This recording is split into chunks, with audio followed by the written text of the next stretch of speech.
Carlos and Emma work together at a busy restaurant. Carlos is in charge of preparing the burger patties, while Emma handles assembling the burgers and serving customers. Lately, Carlos has been frustrated because Emma often asks him to remake patties, claiming that they are too salty. Meanwhile, Emma feels that Carlos doesn't listen when she explains how customers have complained about the seasoning. Carlos assumes Emma is just being picky, while Emma feels Carlos is ignoring her concerns. Neither has clearly expressed their perspective or tried to find middle ground. Solution using for Emma. Describe the situation. Hey Carlos, I've noticed that some of the burger patties have been a bit saltier than usual, and I've had to ask you to remake them a few times. Express your feelings. I feel uncomfortable bringing it up so often because I know you put a lot of effort into preparing the patties.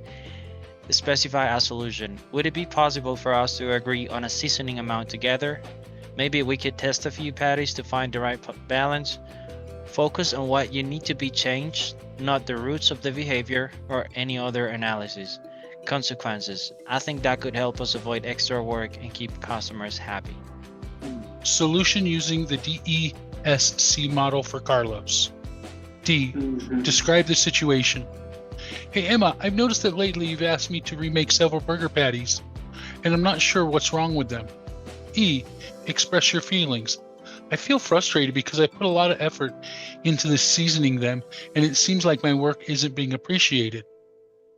S. Specify solution. Could you show me exactly how much seasoning you think works best? That way I can adjust it and avoid remaking the patties. Focus on what you need to be changed, not the roots of the behavior or any other analysis. C. Consequences. I think this could save us both time and make sure customers are happy. I would say it's very diplomatic. I think it reaches a happy middle ground and avoids conflict. Both have the same goal, and that to me, it's what I can see. I will just leave it like that. It seems like he has higher expectations than she's able to meet.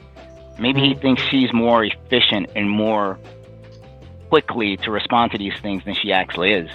I think he needs to figure out exactly where she is in regards to her talent and being able to actually do these things in a timely manner that he expects.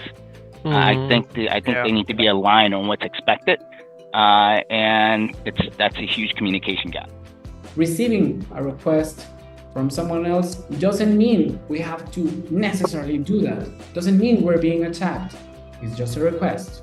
We have the opportunity to state what we think about that request or necessity that the other person has expressed. So on top of all of this, I will also add to demonstrate that you are appreciating the other co-workers' line of duty, their work before jumping on to requesting something. So Fernando, please communicate this interruptions problem, and we're gonna hear your solution. If you need some time to think of it, it's okay. I guess I would start off by saying, hey Rob, I love how you're always participating in meetings and always have something to say. It's very important for everybody to hear your contributions, but sometimes that might lead to others not being able to share their opinions. So do you think that maybe on the next meeting you could perhaps raise your hand, to state that you have something to say, and that way we can have everybody participate in the order that they raise their hands, so that everybody has a chance to give their contribution as well and make the meeting more enjoyable and fulfilling for everybody. Wow, great! I love it. It's like having a cheat code in front of me. Like I just read the letters and I know what's the next step. So it's easy to conduct the conversation. Like, okay, I described the problem. Now I need to, say something positive and, finalize with saying how is that going to benefit the rest of, everybody. Great. Okay, so I had no idea you felt like this, Fair. It's the first time I know. No, I appreciate you, Rob. You're amazing. Appreciate it, bro.